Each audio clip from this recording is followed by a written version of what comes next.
ರಾಜ್ಯದಲ್ಲಿ ಕಬ್ಬು ಬೆಳೆಗಾರರ ಆಕ್ರೋಶ ಮುಗಿಲು ಮುಟ್ಟಿದೆ. ಕಬ್ಬು ಬೆಳೆಗಾರರು ಮತ್ತು ರಾಜ್ಯ ಸರ್ಕಾರದ ಹಗ್ಗಜಗ್ಗಾಟ ಈಗ ಎರಡನೇ ಹಂತವನ್ನ ತಲುಪಿದೆ. ಅದರಲ್ಲೂ ಈಗ ರೈತರ ರಾಜ್ಯ ಸಂಧಾನಕ್ಕೆ ಸರ್ಕಾರ ಮುಂದಾಗಿದ್ದು ಬೆಂಗಳೂರಿಗೆ ಬುಲಾವ್ ಬಂದಿದೆ. ಬೆಂಗಳೂರಿಗೆ ಬಂದಿರುವಂತಹ ರಾಜ್ಯ ಸಂಧಾನದ ಈ ಬುಲಾವನ್ನ ರೈತರು ಈಗ ರಿಜೆಕ್ಟ್ ಮಾಡಿದ್ದಾರೆ. ರೈತರ ಸಮಸ್ಯೆಗಳನ್ನ ಸ್ಥಳದಲ್ಲೇ ಬಗೆಹರಿಸಲಾಗುವುದು. ಬೆಂಗಳೂರಿಗೆ ಬನ್ನಿ, ಮುಖ್ಯಮಂತ್ರಿ ಹಾಗೂ ಸಕ್ಕರೆ ಕಾರ್ಖಾನೆಗಳ ಮಾಲೀಕರೊಂದಿಗೆ ಚರ್ಚಿಸೋಣ ಎಂದು ಪ್ರವಾಸೋದ್ಯಮ ಸಚಿವ ಎಚ್.ಕೆ. ಪಾಟೀಲ್ ನೀಡಿದ್ದ ಆಹ್ವಾನವನ್ನ ರೈತರು ನೇರ ತಿರಸ್ಕರಿಸಿದ್ದಾರೆ. ಹೌದು, ರೈತರ ಮನವೊಲಿಸುವ ಸಚಿವರ ಯತ್ನ ಫಲ ನೀಡಲಿಲ್ಲ.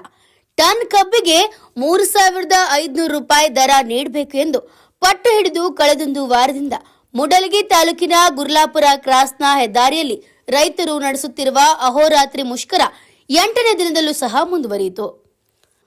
ಗುರುವಾರ ಸಂಜೆ ಧರಣಿ ಸ್ಥಳಕ್ಕೆ ಬಂದ ಎಚ್.ಕೆ. ಪಾಟೀಲ್ ಮುಖಂಡರೊಂದಿಗೆ ಮಾತುಕತೆಯನ್ನ ನಡೆಸಿದ್ರು. ಟನ್ ಕಬ್ಬಿಗೆ 3,500 ರೂಪಾಯಿ ದರ ನೀಡಿ ಎಂಬುದು ಸೇರಿ 8 ಪ್ರಮುಖ ಬೇಡಿಕೆಗಳನ್ನ ಮುಂದಿಟ್ಟಿದ್ದೀರಿ. ಮುಖ್ಯಮಂತ್ರಿ ಸಿದ್ದರಾಮಯ್ಯ ಅವರೊಂದಿಗೆ ಚರ್ಚೆ ಮಾಡ್ತೇನೆ. 20 ಮಂದಿ ರೈತ ಮುಖಂಡರು ಬನ್ನಿ ಅಂತ ಆಹ್ವಾನಿಸಿದ್ರು. ಆಗ ರೈತ ಸಮೂಹದಿಂದ ಜೋರಾದ ಕೂಗಾಟ, ಚೀರಾಟ ಕೇಳಿಬಂತು. ಸಚಿವರ ಆಹ್ವಾನವನ್ನ ಯಾವುದೇ ಕಾರಣಕ್ಕೂ ಒಪ್ಪೋದಿಲ್ಲ, ನ್ಯಾಯ ಕೇಳಲು ಎಲ್ಲಿಗೂ ಬರುವುದಿಲ್ಲ, ಬೇಕಿದ್ರೆ ಸರ್ಕಾರವೇ ಎಲ್ಲಿಗೆ ಬರಲಿ ಅಂತ ಪ್ರತಿಭಟನಾಕಾರರು ಘೋಷಣೆಯನ್ನ ಮೊಳಗಿಸಿದ್ರು. ಇದು ನಿಮ್ಮ ಪಕ್ಷದ ವೇದಿಕೆ ಅಲ್ಲ, ರೈತ ಪಕ್ಷದ ವೇದಿಕೆ.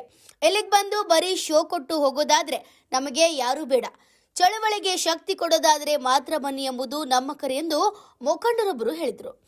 ಮಾತು ಮುಂದುವರಿಸಿದಂತಹ ಸಚಿವರು, ಸಿದ್ದರಾಮಯ್ಯ ಅವರೇ ನನ್ನನ್ನ ಕಳಿಸಿದ್ದಾರೆ, ಸರ್ಕಾರ ನಿಮ್ಮ ಸಮಸ್ಯೆಗೆ ಸ್ಪಂದಿಸುತ್ತದೆ, ಆದ್ರೆ ನಾನೊಬ್ಬ ಅಥವಾ ಮುಖ್ಯಮಂತ್ರಿ ಒಬ್ಬರೇ ಸಮಸ್ಯೆ ಬಗೆಹರಿಸಲು ಆಗುತ್ತಿಲ್ಲ. ರೈತ ಮುಖಂಡರ ಸಮಸ್ಯೆ, ಕಾರ್ಖಾನೆಗಳ ಮಾಲೀಕರ ಹೇಳಿಕೆ, FRP, MSP ಮುಂತಾದ ಆಯಾಮಗಳಲ್ಲೂ ಕೂಡ ಚರ್ಚೆಯನ್ನ ಮಾಡಬೇಕು. ಇದಕ್ಕೆ ರೈತರನ್ನ ಆಹ್ವಾನಿಸುತ್ತಿದ್ದೇನೆ ಅಂತ ಹೇಳಿಕೆಯನ್ನ ನೀಡಿದ್ರು. Bureau report, news pulse.